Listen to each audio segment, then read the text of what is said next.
नमस्कार, जय हिंद।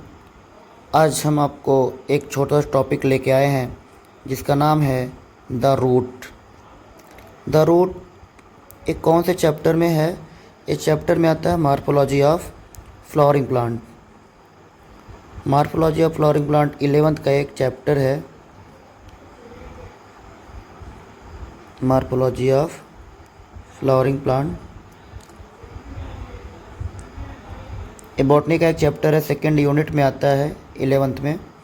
हम द रूट पढ़ाएंगे आज इस टॉपिक में। तो थोड़ा सा जनरल बताते हैं आपको कि मार्फोलॉजी ऑफ फ्लावरिंग प्लांट से नीट में एक्सपेक्टेड कितने सवाल आते हैं। अगर पुराना देखा जाए तो 2 से 3 क्वेश्चंस आते हैं हर साल, और इनमें से लगभग कितने नंबर दे जाएगा नीट में आपको? 8 से 12 मार्क्स देगा आपको।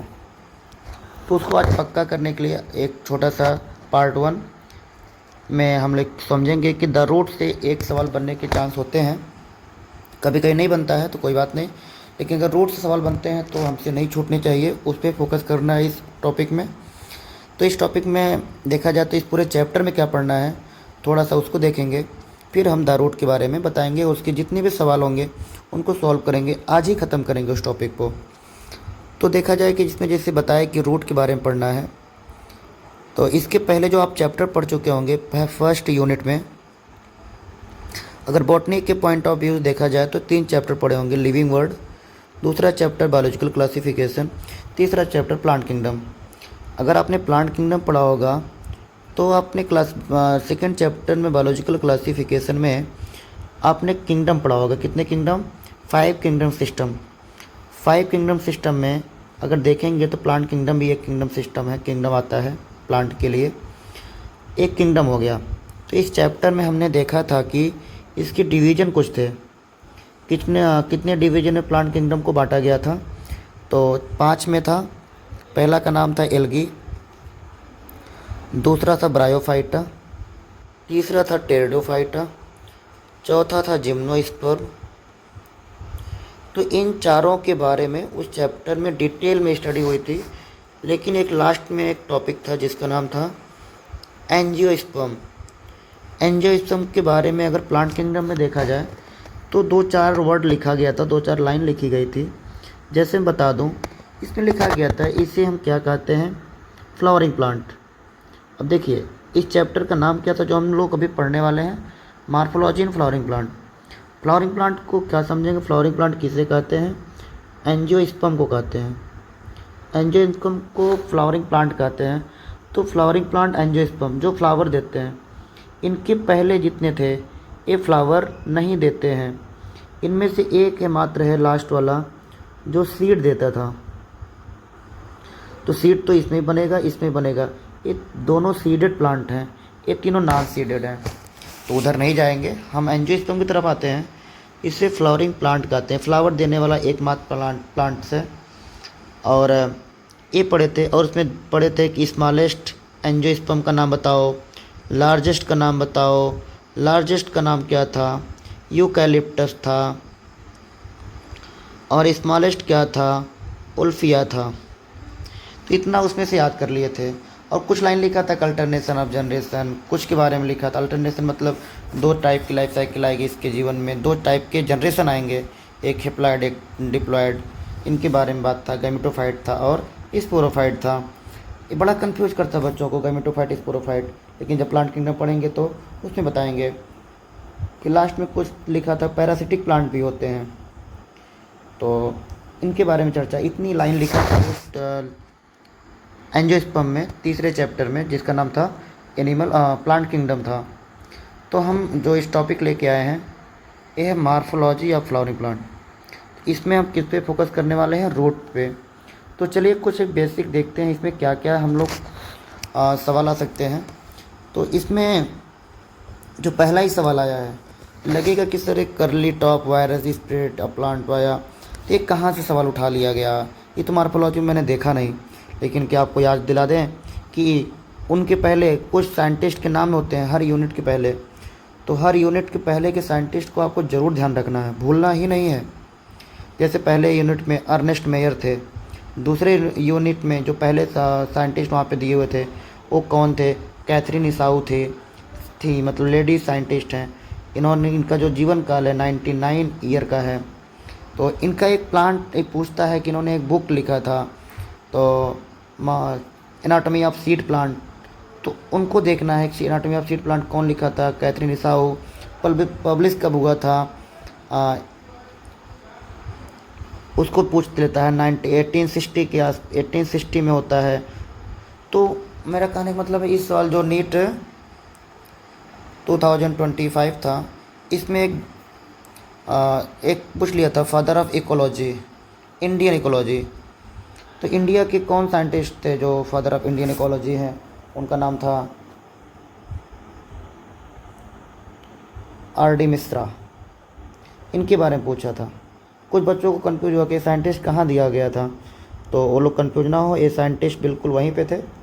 तो एक साइंटिस्ट से सवाल आ जाते हैं, तो इनको देख लीजिएगा आप बुक में। करली top virus spread a plant via किसके द्वारा होता है? फ्लोएम के द्वारा होता है। कैथरीन इसाऊ का जन्म कहाँ पे हुआ था? तो यहाँ पे शायद उनका नाम ही नहीं है, रसिया, ब्रिटेन, जापान, फ्रांस, इनका होता है यूक्रेन में। यूक्रेन में होता है, यूक्रेन। इनमें से कोई नहीं है। उसके बाद so the given statement with suitable for the following figure. तो देखिए जो फिगर है ये आपको कुछ दिख रहा होगा, यहाँ से यहाँ तक पूरा का पूरा जो दिख रहा है ये क्या है? एक ही चलाता है। तो ये सवाल अभी हम सॉल्व करेंगे, थोड़ा सा डिटेल में हम बताना चाहते हैं किनके बारे में, उनको देखें। जो रूट है, रूट अगर मैं एक छोटा सा वीडियो बताऊं तो सीड जानते होंगे आप। सीड के अंदर क्या होता है? एम्ब्रियो प्रेजेंट होते हैं और उसमें एम्ब्रियोनल एक्सिस होता है।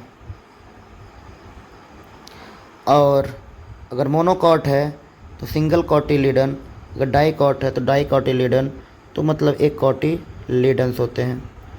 अगर मैं एक डाइकॉट का एम्ब्रियो या सीड का स्ट्रक्चर बनाऊं तो ये है एम्ब्रियोनल एक्सिस।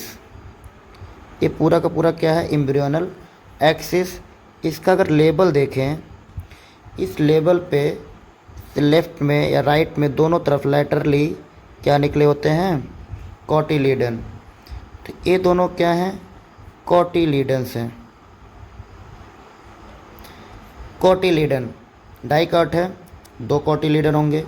अब जो लेबल है कॉटिलीडन निकलने का, उससे अगर ऊपर का एरिया देखेंगे तो इसे कहा जाता है इपिकोटाइल।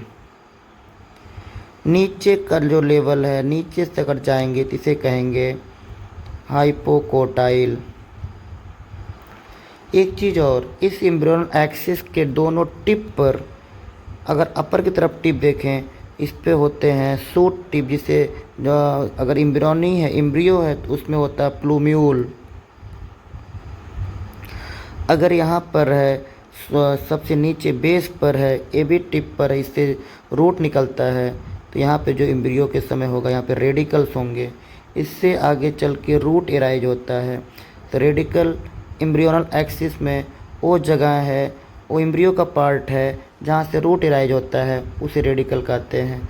और सूट जहाँ से एराइज होता है उसे प्लूम्यूल कहते हैं। अगर आपके मन में है सूट किसे कहते हैं, तो अनडिफरेंशिएटेड है क्या, ना तो इससे हम स्टेम अभी बता पा रहे हैं ना लीफ। इसी से आगे चल के स्टेम लीफ मॉडिफाइड होंगे, दोनों को मर्ज करके अगर बोला जाए तो हम उसे सूट बोलते हैं। तो अभी आने वाला है रेडिकल के बारे में, तो हम बताते हैं रूट के बारे में।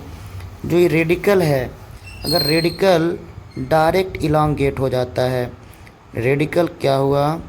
डायरेक्ट इलांगेट होकर के मेन रूट एक बनाता है। जैसे मान लीजिए ये था, ये रेडिकल इलांगेट हो गया एक बड़ा सा।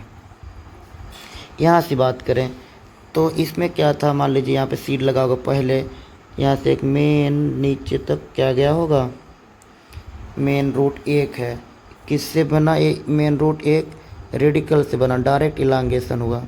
जो डायरेक्ट इलांगेशन होते हैं रेडिकल से, उससे प्राइमरी रूट बोलते हैं। प्राइमरी रूट एक मेन रूट है, एक ही होगा, एक से ज़्यादा नहीं होगा।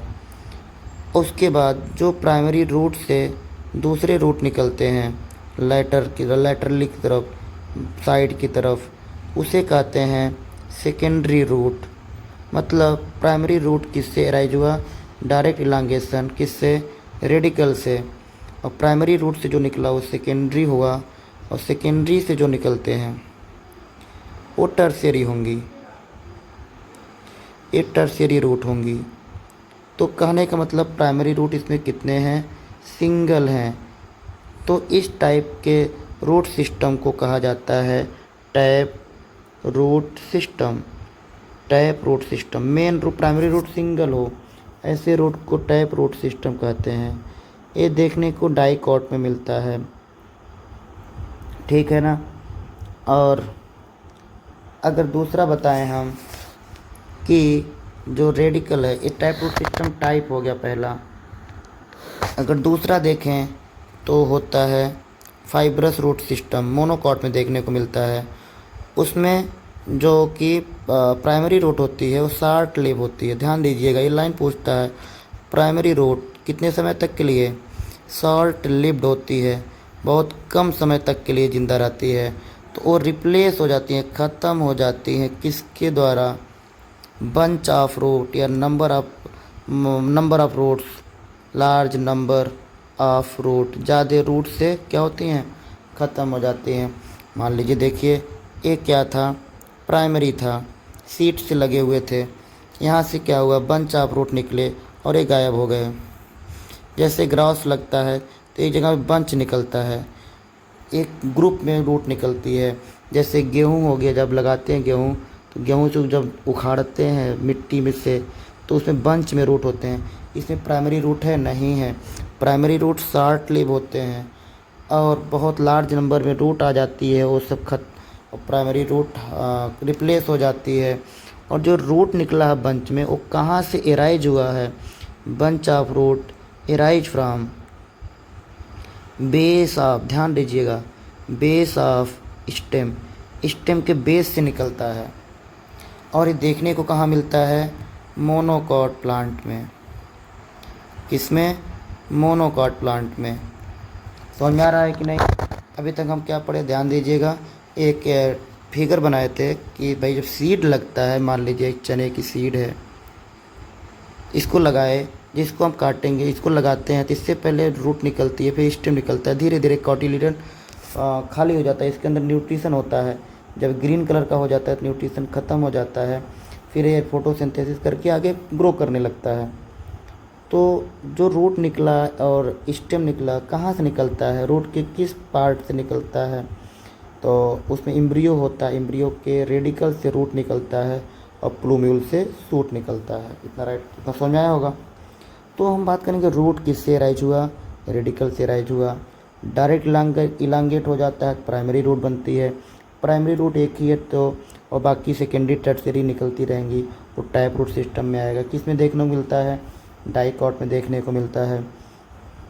अगर बात की जाए, प्राइमरी रूट कम समय तक के लिए है और वो शॉर्ट लिव्ड है और वो रिप्लेस हो गई है लार्ज नंबर ऑफ रूट से, ढेर सारी रूट से आई है, बंच में आई हैं, और एराइज हुए रेडिकल से नहीं हुआ है। अदर देन रेडिकल मतलब बेस ऑफ द स्टेम से हुआ है, वहाँ पे रेडिकल से जो निकली थी रूट ख़त्म हो गई है। तो इस टाइप के रूट कहाँ मिलेंगे? मोनोकॉट में।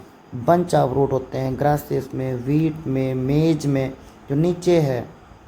अब हम बात करेंगे, एक और स्पेशल टाइप का रूट दिया है इसमें, उनसे भी सवाल पूछता है। तो 3 एग्जाम्पल बुक में दिया है, ध्यान रखिएगा। मॉन्स्टरा एक ग्रासेस है, प्लांट का नाम है, मोनोकॉट का है, ग्रासेस, और एक है बैनियन ट्री। इन सब में 3 एग्जाम्पल दिया एनसीईआरटी का, मोस्ट इम्पॉर्टेंट, तीनों पूछ लेता है।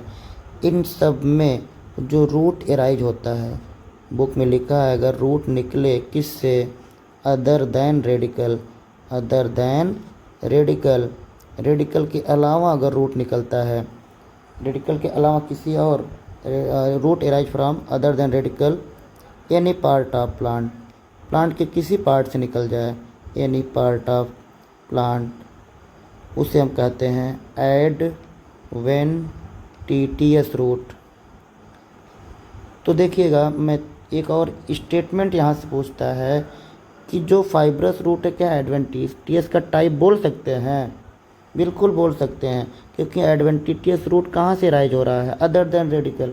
अब मुझे बताइए, जो ए था क्या नाम था, मोनोकॉट रूट, जो फाइब्रस रूट था स्टेम के बेस से न निकल रहा था। जब स्टेम के बेस से निकलेगा तो इसमें रेडिकल से निकला ही नहीं था। मैं एडवेंटिटियस ऐसा स्टेटमेंट पूछा था एक बार, तो ये आप बोल सकते हैं कि एडवेंटिटियस रूट वो भी है, फाइब्रस रूट भी एडवेंटिटियस रूट है, बोला जा सकता है इनडायरेक्टली। ठीक है ना, यहाँ पे 3 टाइप का बुक में दिया है। फिर अगर बात करें एडवेंटिटियस रूट किससे निकलता है अदर देन रेडिकल से निकलता है, किसमें बेनियन में, ग्रासेस में, मोस्ट्रा में। फिर अगला अगर पैराग्राफ देखेंगे तो वहाँ पे लिखा है फंक्शन ऑफ रूट, रूट का क्या फंक्शन है। डायरेक्ट सवाल पूछता है, 3 फंक्शन बुक में दिया है। कौन कौन फंक्शन दिया है? अगर रूट का मेन काम पूछा जाए आपसे तो आप भी बता देंगे रूट का काम क्या है। रूट क्या करता है? Absorption of water and mineral from soil. ठीक है ना, सॉयल से मिनरल एब्जॉर्ब करेगा, वाटर एब्जॉर्ब करेगा, किसको देगा? ऊपर ले जाके देगा, स्टेम को, लीफ को दे देगा। दूसरा एंकरेज, एंकरेज मतलब जोड़ता है, एंकरेज टू द सॉयल, मिट्टी से जोड़ता है। ठीक है ना। उसके बाद तीसरा फंक्शन है सिंथेसिस करता है, इसमें कुछ सिंथेसिस ऑफ हार्मोन्स,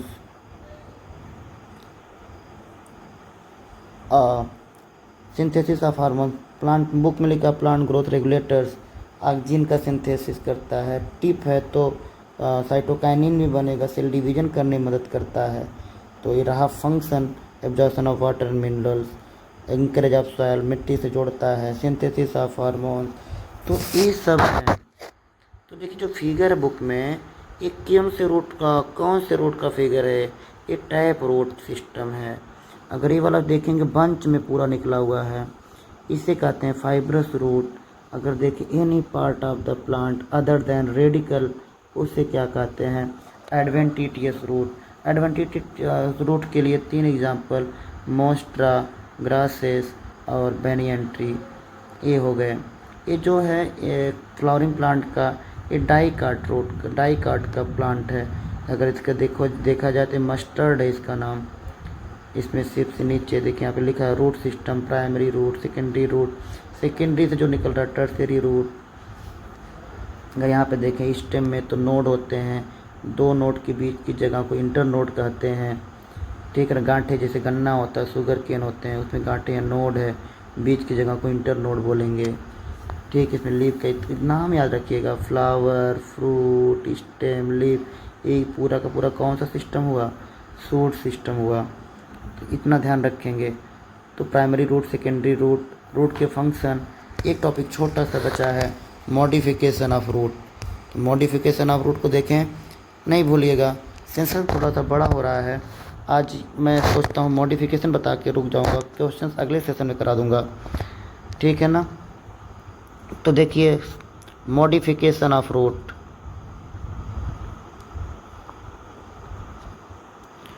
रूट के मॉडिफाइड, ये सेकेंडरी फंक्शन है, प्राइमरी फंक्शन नहीं है। प्राइमरी फंक्शन तो इनका यही था, absorption of water and minerals, encourage of soil, synthesis of hormones and minerals. तीसरा अगर देखें मॉडिफिकेशन ऑफ रूट, जो इनका मेन काम है, उनके अलावा अगर कोई काम करता है तो उसको बोलते हैं मॉडिफाइड हो गया, चेंज हो गया। जैसे स्टोरेज के लिए ये चेंज हो गया, किसके लिए? फूड को स्टोर करता है, रखता है। जैसे रखता है तो क्या रखता है, ध्यान में रखिए।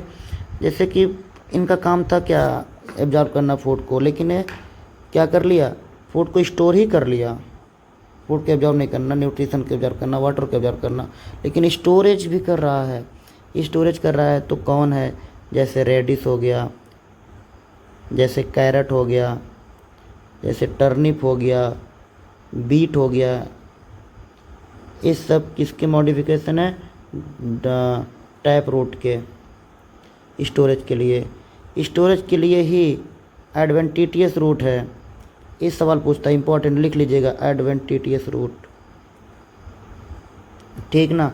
ये है स्वीट पोटैटो, स्वीट पोटैटो जो आप खाते हो, ठीक ना, वो क्या खाते हो, स्टेम रूट खाते हैं, रूट।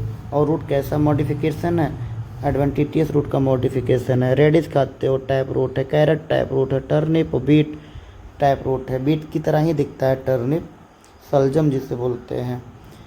और मॉडिफिकेशन में देखा जाए तो रेस्पिरेशन के लिए मॉडिफाइड होता है, रेस्पिरेशन के लिए मॉडिफिकेशन। ये निमेटोफोर्स बनाते हैं, छोटे छोटे छिद्र बना लेते हैं निमेटोफोर्स। मैंग्रोव प्लांट होते हैं ना, मैंग्रोव प्लांट में जो स्टेम होते, रूट होते हैं, बाहर निकल आते हैं और उसमें छोटे छोटे छिद्र बन जाते हैं, तो उसे सांस लेता है, उसे निमेटोफोर्स बोलते हैं। कौन से प्लांट में होता है, एग्जाम्पल बुक में दिया है राइजोफोरा, पुरानी बुक में नहीं दिया है, सॉरी पुरानी बुक में दिया है, नई बुक में नहीं दिया है, डिलीट हो गया है। तो राइजोफोरा मैंग्रोव प्लांट। अगर देखा जाए सपोर्ट के लिए भी होता है, सपोर्ट में प्रॉप रूट, डायरेक्ट सवाल, प्रॉप रूट एडवेंटिटियस का है, किसमें पाया जाता है, बैनियन ट्री में, बैनियन ट्री में। प्रॉप रूट, पिलर रूट जो बैनियन ट्री में देखते हैं ना, मेन रूट के अलावा जो बहुत सारे लटकते हैं, आप झूला झूलते हो पकड़ करके, वो बैनियन ट्री में होता है, वो प्रॉप रूट है। और एक है जो शुगर केन होते हैं, उसके नीचे देखेंगे सपोर्ट करने के लिए रूट आता है, उससे बोलते हैं स्टिल्ट रूट। स्टिल्ट रूट का एग्जांपल दो है मेनली, शुगर केन और मेज। अब है region of root. Region of root आप देखेंगे अगर फिगर में तो आपको 3 दिखाई देगा। कौन कौन 3 दिखाई देगा, ध्यान से देखिएंगे। तो जो पहला रीजन है, अगर नीचे से देखेंगे तो रीजन ऑफ मेरिस्टेमेटिक एक्टिविटी है। अगर दूसरा रीजन देखेंगे तो उसे कहते हैं रीजन ऑफ इलांगेशन बोलते हैं। अगर तीसरा रीजन देखेंगे तो उसे बोलते हैं रीजन ऑफ मैचुरेशन बोलते हैं। तो आपसे डायरेक्ट सवाल पूछेगा कितने रीजन होते हैं, तो आपको बता देना है 3। कौन कौन सा, मेरिस्टेमेटिक रीजन, और सेकेंड है इलांगेशन रीजन, और थर्ड है मैचुरेशन रीजन। तो ध्यान रखिए, एक सवाल और पूछता है कि रूट कैप कहाँ पे होती है, मेरिस्टेमेटिक रीजन के एकदम लास्ट में, और एक किसकी तरह होता है, थिम्बल लाइक स्ट्रक्चर, एकदम नुकीला होता है, कोन जैसा स्ट्रक्चर होता है। एक सवाल पूछता है कि रूट हेयर एराइज किस रीजन से होते हैं, तो डायरेक्ट सवाल, root hair arise from region of maturation. Root hair की वजह से क्या बढ़ जाता है, सरफेस एरिया इंक्रीज करता है, जिसकी वजह से एब्जॉर्प्शन में मदद मिलती है। तो अब आगे देखेंगे कुछ इम्पोर्टेंट क्वेश्चंस। इस क्वेश्चंस के करने से इस पूरे टॉपिक जो रूट है, रूट के बारे में, जड़ के बारे में एक भी सवाल आपको रुकने वाला नहीं है। किसके हिसाब से, नीट के हिसाब से। तो चले, चाहे मॉडिफिकेशन हो, न्यू बुक हो या पुरानी बुक आपके पास कोई भी हो, अगर आपने एक बार भी नहीं पढ़ा है तो इस वीडियो को देखो आपको, या और इस क्वेश्चन को सॉल्व करो, पूरा का पूरा बनेगा। आज तक जो पूछा गया सवाल है इससे ज़्यादा नहीं पूछा गया है। देखें पहला सवाल क्या कहता है, angiosperm are characterize by the presence of. जैसे इसके पहले एंजियोस्पर्म के पहले आप क्या क्या पढ़े थे, एल्गी, ब्रायो, टेरिडो, जिम्नो, एंजियो। तो टेरिड, ये सब में अगर देखा जाए तो सबके स्पेशल कैरेक्टर थे। तो ये पूछ रहा है कि एंजियोस्पर्म में कैरेक्टरिस्टिक फीचर क्या है, किसकी उपस्थिति के कारण हम एंजियोस्पर्म बोलेंगे। आपसे मैं पूछूं एंजियोस्पर्म को और क्या कहते हैं, फ्लावरिंग प्लांट कहते हैं। यही एकमात्र प्लांट है एंजियोस्पर्म का जो फ्लावर देता है। ठीक है, तो फ्लावर देता है तो रूट होगा, स्टेम भी होगा, लीफ भी होंगे, फ्लावर भी होंगे, क्योंकि फ्लावरिंग प्लांट है। फ्लावर लगेगा तो फ्रूट बनेगा। आपको पता है फ्रूट किससे बनती है, ओवरी से बनती है। तो इसके क्या जवाब आ जाएंगे, ऑल ऑफ दीज आ जाएंगे। आप क्वेश्चन को पॉज करके 2-4 सेकंड लीजिए, आप आंसर सर्च करिए अपने दिमाग में। अगर आपको आता है तो बेहतर है, नहीं आता है तो एक बार पढ़िए ज़रूर से। सेकंड देखें, इन मेजॉरिटी ऑफ डाइकट the direct elongation of radical उसे क्या कहते हैं? अगर जो डायरेक्ट इलांगेशन ऑफ रेडिकल है उसे कहते हैं प्राइमरी रूट। और एक किसका फीचर है? टैप रूट सिस्टम का। आ रहा समझ में? पीछे जो पढ़े वो आप क्वेश्चन सॉल्व हो रहे हैं तो आपको अच्छा लग रहा होगा। और तीसरा सवाल देखें, the primary root and its branches. जो प्राइमरी रूट है, मेन रूट निकला हुआ है और उसके ब्रांचेज निकली हुई हैं लेटरली, उसकी ब्रांचेज निकली हुई हैं। ये सेकेंडरी रूट हुआ, ये प्राइमरी रूट हुआ, और जो सेकेंडरी से निकलती हैं वो क्या होंगी? टर्सरी रूट होंगी। ये आपको किस में देखने को मिलेगा? जाहिर सी बात है, टैप रूट सिस्टम में। अगर आप बात करेंगे गेहूँ, अगर वीट की बात करें, एक मोनोकॉट है। वीट की फैमिली का नाम कोई बताएगा? पोएसी। ये न्यू नाम है या ओल्ड नेम है? न्यू नेम है। ओल्ड नेम क्या है इनका? ग्रैमिनी। पहले सिलेबस में नहीं था नीट के, अब इस साल से, पिछले साल से नीट के सिलेबस में पोएसी फैमिली को रखा है, जो एक मोनोकॉट की फैमिली है। एक और मोनोकॉट की फैमिली थी पहले, अभी भी कुछ सवाल पूछ लेते हैं किसी टेस्ट में। लिलिएसी फैमिली, अनियन और गार्लिक की फैमिली है। इनसे कुछ सवाल अभी भी आ जाते हैं क्योंकि इसमें लिली भी आते हैं। लिली एग्जाम्पल आता है, कोई बताएगा लिली क्या है? इपीफिलस या इपीपेटलस? कमेंट बॉक्स में बताएं, इपीपेटलस है या फिर इपीफिलस है, ए या बी? इसको जवाब ज़रूर दीजिएगा। इससे सवाल आते हैं। इस जो पैराग्राफ हम बता रहे हैं, अगर आप एक बार पढ़े होंगे तो इपीपेटलस इपीफिलस वाला कंडीशन आपको समझ में आएगा। आप बताएंगे कि लिली में इपीफिलस होता है या इपीपेटलस होता है। इन वीट मोनोकॉट में अगर देखा जाए तो जो इसके प्राइमरी रूट होते हैं वो शॉर्ट लिव्ड होते हैं। प्राइमरी रूट जो रेडिकल से एराइज होता है वो शॉर्ट लिव्ड होता है, कुछ ही समय तक के लिए होता है और कुछ टाइम बाद वो रिप्लेस हो जाता है। प्राइमरी रूट रिप्लेस हो जाता है large number of fibrous root या लार्ज नंबर ऑफ रूट्स से, जो कहाँ से राइज होते हैं? बेस ऑफ द स्टेम से। इसमें चारों के मतलब तीनों राइट हैं तो ऑल आर करेक्ट आएगा। अब देखें 5 नंबर क्वेश्चन, एडवेंटिटियस रूट। अब आपने कितने रूट पढ़े हैं? आपको अगर ध्यान हो तो टैप रूट है, फाइब्रस रूट है और एक है एडवेंटिटियस रूट है। टैप रूट, इसमें प्राइमरी रूट एक ही होगा, इसमें प्राइमरी रूट शॉर्ट लिव्ड होंगे जो कि नंबर ऑफ ढेर सारे जो रूट होंगे फाइब्रस के उससे रिप्लेस हो जाएंगी। एडवेंटिटियस रूट आप जानते हैं कि ये निकलता किससे है? Other than radical. तो ये भी देखिए, जो फाइब्रस रूट है ये भी रेडिकल से नहीं निकला, बेस ऑफ द स्टेम से निकला है। तो एक सही स्टेटमेंट बन जाता है कि एडवेंटिटियस रूट, क्या फाइब्रस रूट भी एडवेंटिटियस है? अगर स्टेटमेंट आता है तो यस कहने में कोई हर्ज नहीं, यस बोल दीजिएगा। एनसीईआरटी मेंशन नहीं की है, लेकिन आप ही बताइए कि एडवेंटिटियस रूट किससे निकल रहा है? Other than radical. अगर अदर दैन रेडिकल है तो आप बताइए कि जो फाइब्रस रूट है ये किससे एराइज होता है? Base of the stem. Stem के बेस से निकल रहा है तो कहीं ना कहीं वो भी तो है अदर देन रेडिकल। क्या सवाल पूछे समझ में आया ना कि फाइब्रस रूट भी क्या हो सकती है? एडवेंटिटियस हो सकती है। ट्रू या फॉल्स? आप ट्रू बोलेंगे। और अपने एनसीईआरटी में 3 नाम दिया था, मोस्ट्रा, ग्रासेस, बैनियन ट्री। इसमें जो रूट एराइज होते हैं अदर देन होते हैं, इसे कहा जाता है एडवेंटिटियस रूट। तो इसके ऑप्शन कौन सा राइट हो जाएंगे? डी।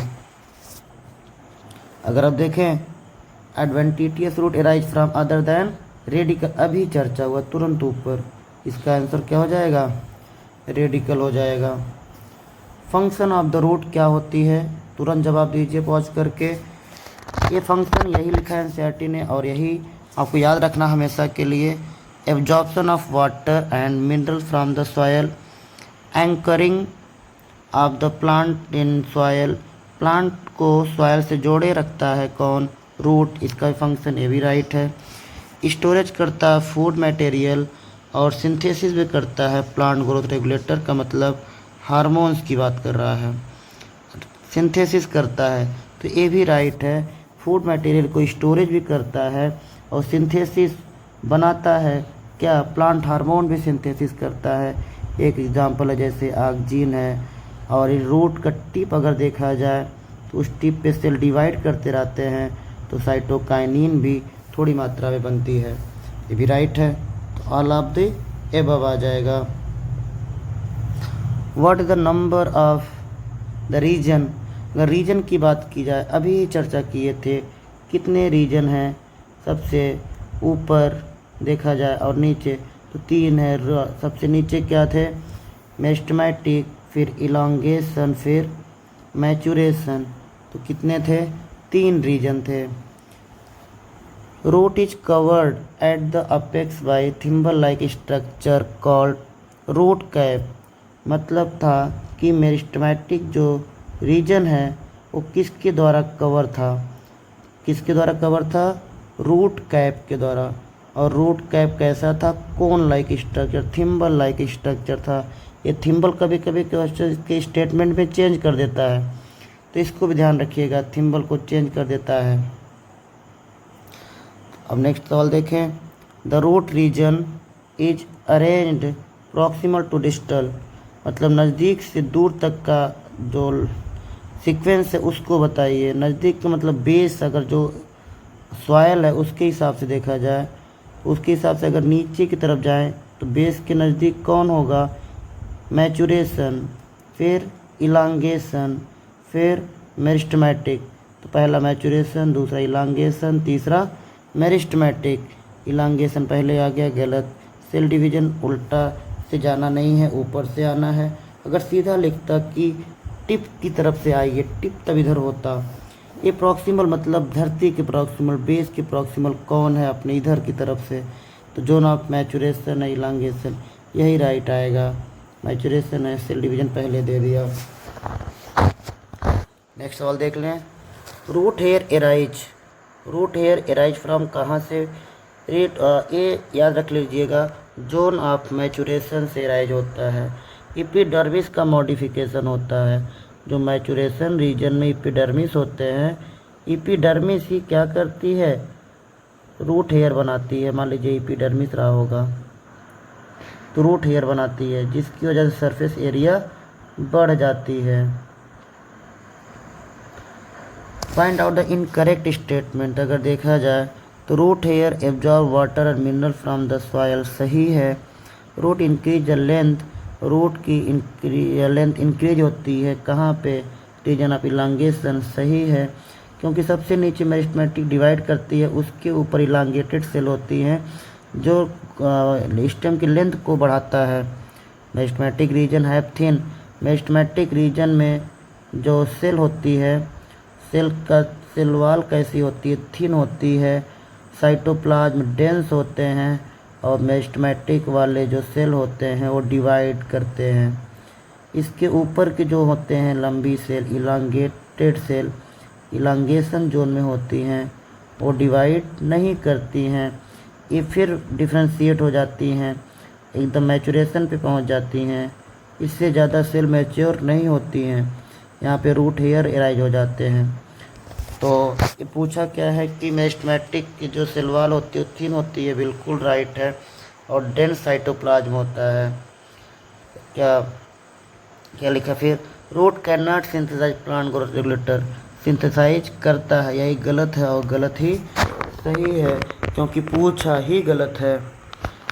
उसके बाद देखें 13 number, which are the following is the exception for the modification of root. कौन सा रूट, टैप रूट। अगर मॉडिफिकेशन की बात करें तो रूट के जो मॉडिफिकेशन हैं सिंपल हैं। फॉर स्टोरेज, फॉर स्टोरेज में 2 आते हैं, एक टैप रूट आता है और एक एडवेंटिटियस रूट होता है। टैप रूट में कैरेट, टर्निप आते हैं और रेडिस आता है, बीट आता है, ठीक है। और स्वीट पोटैटो किस में आते हैं, ये आते हैं फाइब्रस रूट में, मतलब एडवेंटिटियस रूट में आते हैं। तो इसमें गलत कौन सा हो जाएगा, नहीं है टैप रूट का मॉडिफिकेशन, या टैप रूट का एक्सेप्शन कौन सा है, स्वीट पोटैटो। एक सवाल पूछें, स्वीट पोटैटो और पोटैटो में क्या अंतर है? पोटैटो अगर आपको याद हो तो ये रूट नहीं है, स्टेम मॉडिफिकेशन है, और स्वीट पोटैटो रूट मॉडिफिकेशन है। प्रॉप या पिलर रूट जिसे बोलते हैं, जो सपोर्टिंग के लिए आता है, वो किस में आता है? बैनियन ट्री में आता है। अभी आपने देखा है कैरेट कैसा है, स्वीट पोटैटो कैसा है। मेज में दूसरी रूट आती है, सपोर्टिंग इसमें भी होती है। इधर लिखा है कि मेज और शुगर केन के पास कौन सी रूट होती है? स्टील रूट होती है। ठीक। निमेटोफोर देखा जाए तो राइजोफोरा में होता है। प्रॉप रूट अभी पढ़े, बता दो कि इसमें भूल गए क्या? नहीं भूले। क्या था? बैनियन ट्री था। स्टोरेज वाले दो टाइप के थे, टैप वाले अलग, फाइब्रस वाले अलग।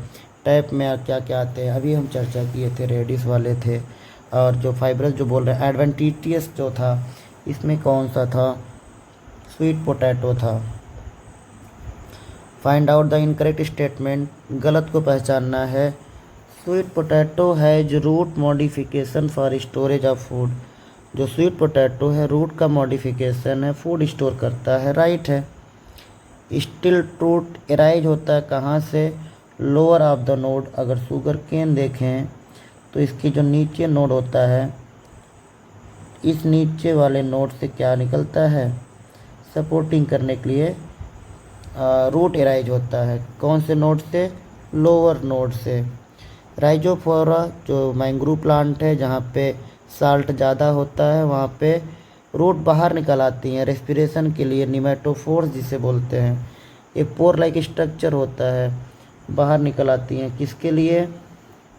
इसमें पोर होते हैं छोटे छोटे, इसको निमेटोफोर्स बोलते हैं। रिस्पिरेटरी रूट है, किस में पाई जाती है? राइजोफोरा में। ये भी राइट है। Pneumatophores are mean to anaerobic, नहीं, एरोबिक रेस्पिरेशन करने आती हैं, और यही गलत है।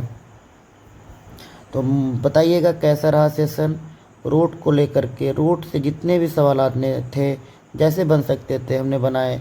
आपको अगर आपने 16 क्वेश्चन था, आपके कितने सही हुए ये भी बताइए। अगर आपके सब सही होते हैं तो रूट से एक भी सवाल नहीं फंसने वाले हैं आपसे, नहीं गलत होंगे।